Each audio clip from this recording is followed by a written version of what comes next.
I'm here with Ayaan Hirsi Ali, human rights activist and author of the new book, Heretic, Why Islam Needs a Reformation Now. Ayaan, welcome to the show. Thank you. Thank you, Dave. Thank you for having me on. So I'm going to show all my cards right up front here. I'm such a huge admirer of yours, and I think you've done such good work, and your story's amazing, and your bravery is amazing. So I'm going to hold nothing back and just set us off on that good, welcoming note. Is that okay with you? Thank you. Thank you for having me on again, and thank you for everything you said. So there's a ton that I want to talk to you about, and so many of the things that your life is an example of are the things that we've been talking about on the show here for months now. And I know many of my guests have been people that you're friends with and coworkers with and have done speeches with. But your story is the most unique and most interesting, and I want to talk about the book, but I thought we could just spend about 10 minutes just sort of on your biography, and I know you've discussed it a lot, and that's what one of the books is about. But if you could, it's so illuminating to sort of how you got here. So if you could just tell me a little bit first about growing up in Somalia, and well, let's just start with that. Well, I was born into a Somali Muslim household, and if I look at my journey from, I was born in 1969, November. My family went to Saudi Arabia. We lived in Ethiopia. We lived in Kenya. And then I went to the Netherlands. And now I live in the United States of America. I think if you look at my geographical journey, there's really nothing unique about it today. People from all over the world move to different places, learn different languages, and adapt to different situations. I think that what Westerners find interesting, intriguing, and maybe in some ways disconcerting is the intellectual journey. I was raised as a Muslim. I was raised in a clan or tribal society, and the moral framework that prevails there is that of honor and shame. And it's a different kind of honor and shame from what we believe here in the West, which is, you know, as a little girl, at the age of 5, my genitals were cut. And when I was old enough to ask, why did that happen? My grandmother was very, you know, she readily explained it as, well, we purified you. And if you are not purified, you will never find a husband. So that kind of practice is, and it isn't something that happened only to me, it happened to, and it happens according to United Nations numbers, to 98% of Somalis, Egyptians, Sudanese. So that's one thing that people find fascinating. How could you have endured something like that and come out of a cultural context like that? And then fast forward, when I'm 22 years old, my father returns from a long journey. He had left us for 10 years in Kenya, a country that if you're a Somali, you feel, you know, you're in a foreign country. And he comes back and he feels he has the right, as my father, to marry me off to the first suitor, the first guy who comes along and says, you know, I'm of the same clan as you, I'm looking for a wife, which girl would you like to offer? And then I'm the one who's offered. So to Westerners, that seems pretty strange. Yeah, and but, this person, just to be clear, this person was a distant cousin of yours, right? Which probably wasn't that abnormal for that area.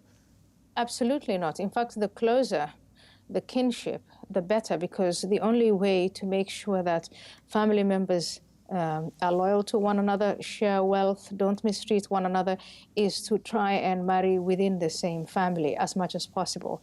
Obviously with all the genetical problems, but that's not what we were looking at. Right. But that's the context. You know, your roles as a male, as a female, that's given.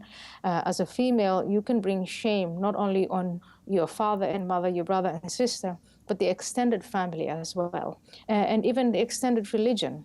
And so I think what is fascinating for most Westerners is how could that intellectual journey, how come once I believed in all that, I lived it, and now I am saying, you know, as an individual, you have a right to be free to choose who you want to marry. You don't have to cut off the genitals of girls for them to be married. You don't even have to be married if you don't want to, because as an economic security, as a woman in the Western context, where there is the rule of law, and where there is this freedom, and where there is this wonderful education systems, as a girl, you can actually choose what you want to do in life. You can map out your own destiny. Yeah, and that's why I love your story so much and why I find you so inspirational, because you're truly living, breathing proof that things can change and that people and girls, especially from this part of the world, can have a different life. And that's why I find it so wonderful. But let's just back up for just a second. On the female genital mutilation, when this happened to you, did you immediately, and you spoke to your grandmother and all this, but did you immediately question everything? To be that age and go through something like that, how long did it take before you really were questioning everything about your life? At the age of 5, I didn't question it. At the age of 10, I didn't question anything. At the age of 20, even, I didn't question anything. But there's always, as you grow up, and I remember for me, in terms of evolving, evolving from childhood to maturity, it was the ages of 14, 15, 16, when I want to know, what's the point of this life and why are we put on earth, and is it only to reproduce? We're, at that point, my family, we're going through a lot of adversity, and it is, what is the point? What is the point? So instead of being suicidal, I joined the Muslim Brotherhood because they make the point so very clear. You've been put on this earth by God to be tested for your absolute submission. You're going to be tested as a female in various ways and as a male in various ways. And you just have to say yes to that, submit, and earn your points. And for your audience, I'm just going to give you one interesting way in Please. which I think how does one even manipulate that? As a believing Muslim, how does one know that you're doing what God wants you to do? You have 2 angels on either side of your shoulders. On your right side, you have an angel that notes down minute by minute, second by second, your good intentions versus your bad intentions. So we're not even talking about what you say. It's already before you say it. But on top of that, that same angel also notes down what you say and then your behavior. And on your left, same thing. Everything that you do that is wrong, that angel is doing the bookkeeping.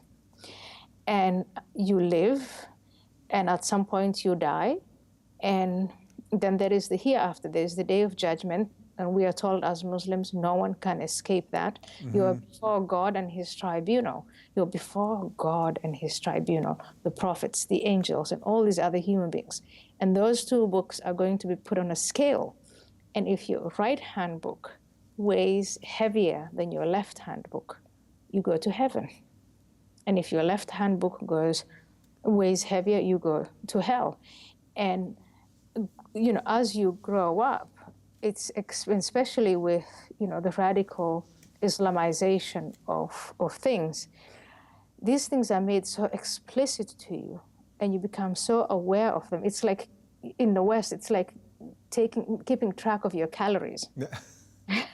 Yeah, well, it's interesting because even the way you're describing it, there's sort of a whimsicalness to the way you're describing it, because now, as a secular person, it sounds so ridiculous to you, and yet there's literally millions of people that believe in this in a literal sense.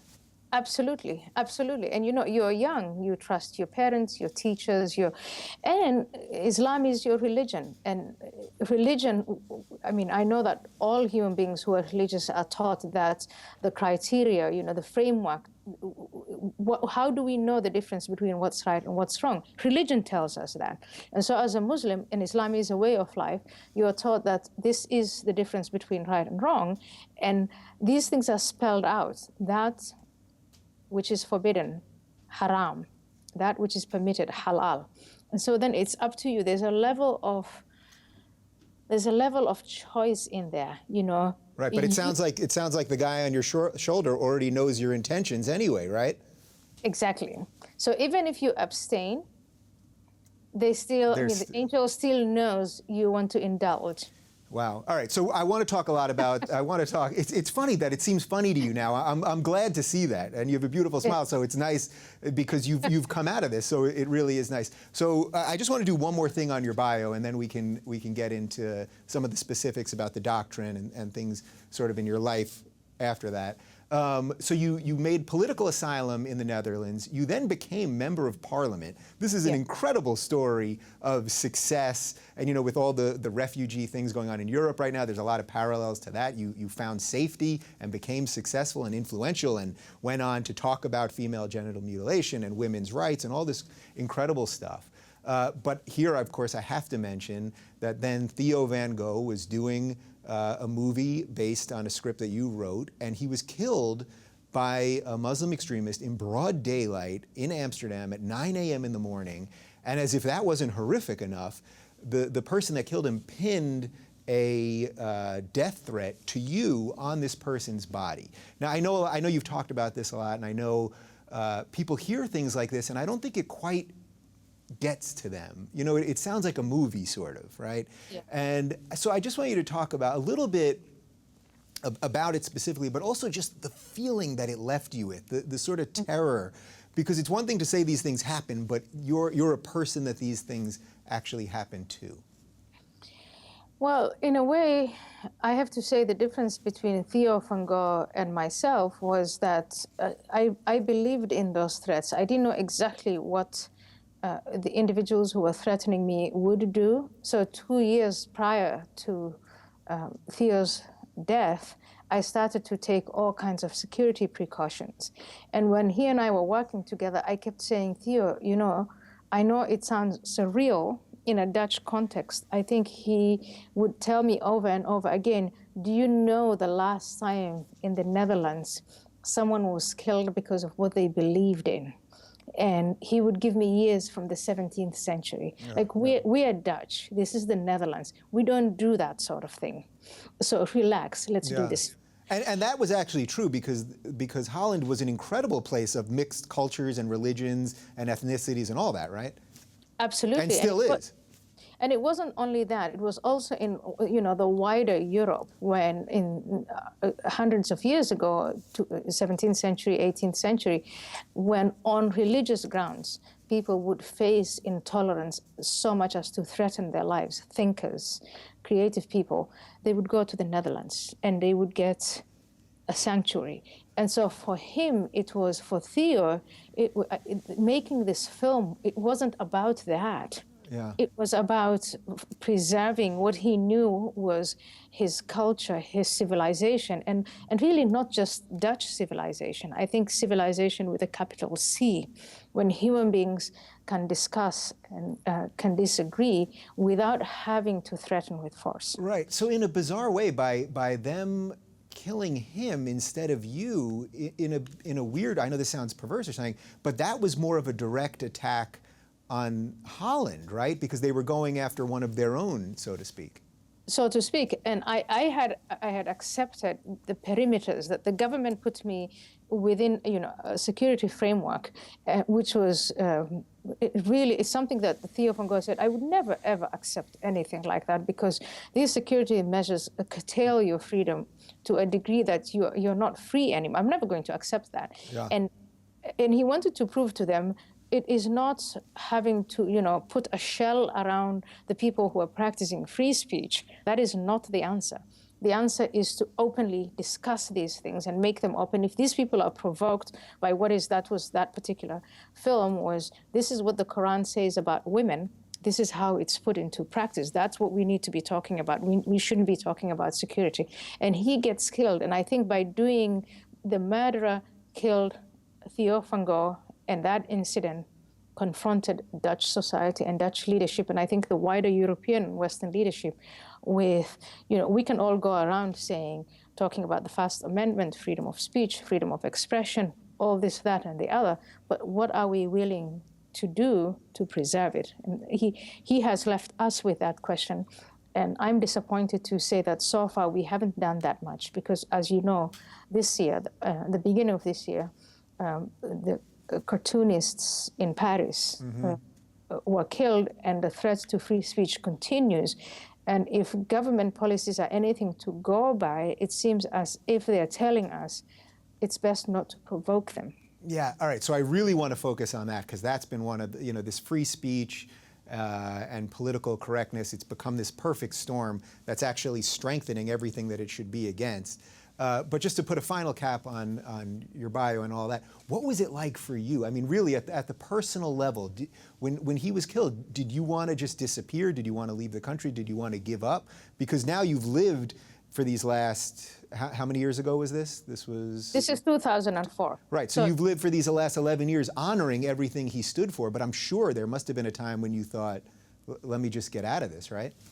Oh, I think it every day. I think it all the time. It's so tempting to just think, I've done enough. This is my age. I'm 46 years old next month.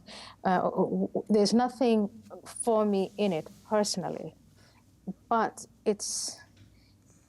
I think it's what Hayek said made the difference between being comfortable, which if I just disappeared and changed my name, I would be very comfortable, versus actual living, which is when you're challenged and when civilization is challenged, when our freedoms are challenged. We always rely on those who stand up for it. And those who want to push their agenda through intimidation, through force, they know that their argument is very weak. Otherwise, why would they avoid discussion? Why is it difficult for them to showcase what the Quran and Allah and the Hadith, the sayings of the Prophet Muhammad, and the jurisprudence and the practice of Islam says about women and says to women? Why are they afraid? If women, all women, had 100% the freedom to choose, and if your message is superior, why not allow people to just choose for it?